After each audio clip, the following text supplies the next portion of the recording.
Hello, welcome to Gordon's web design channel, and in this video we are going to talk about the basics of the basics, that is how to install a code editor on your computer and how to let your browser view your HTML file. First of all, I'm going to recommend the code editor called Visual Studio Code, and this is a very lightweight editor, and it is very fast and very easy to use, and it is very easy to install.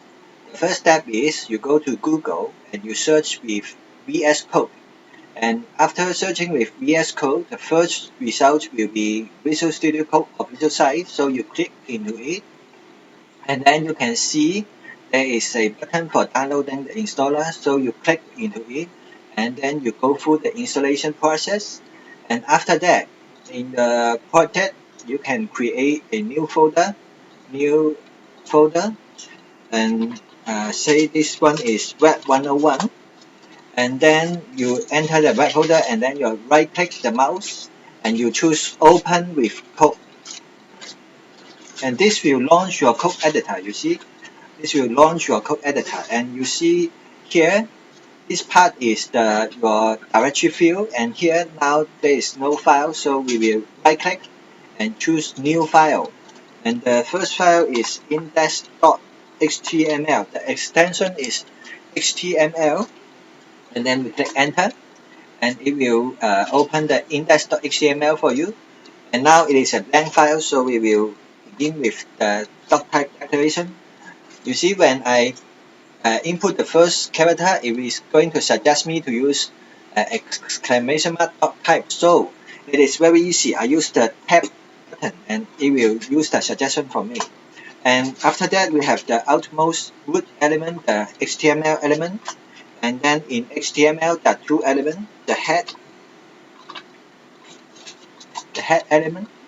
You see, when I start the element, it will automatically add the closing element for me, and after head there is the body element. So these two are the basic element of the HTML, and here let's say I add some content, for example hello world,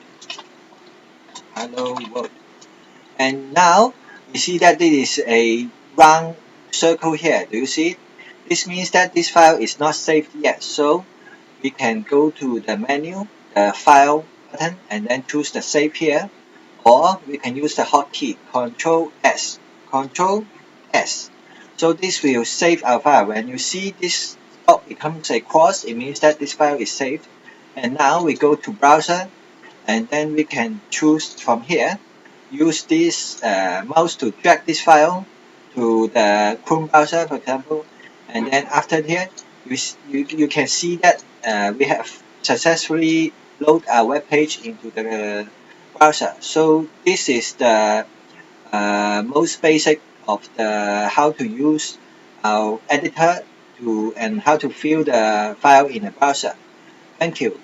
Bye bye.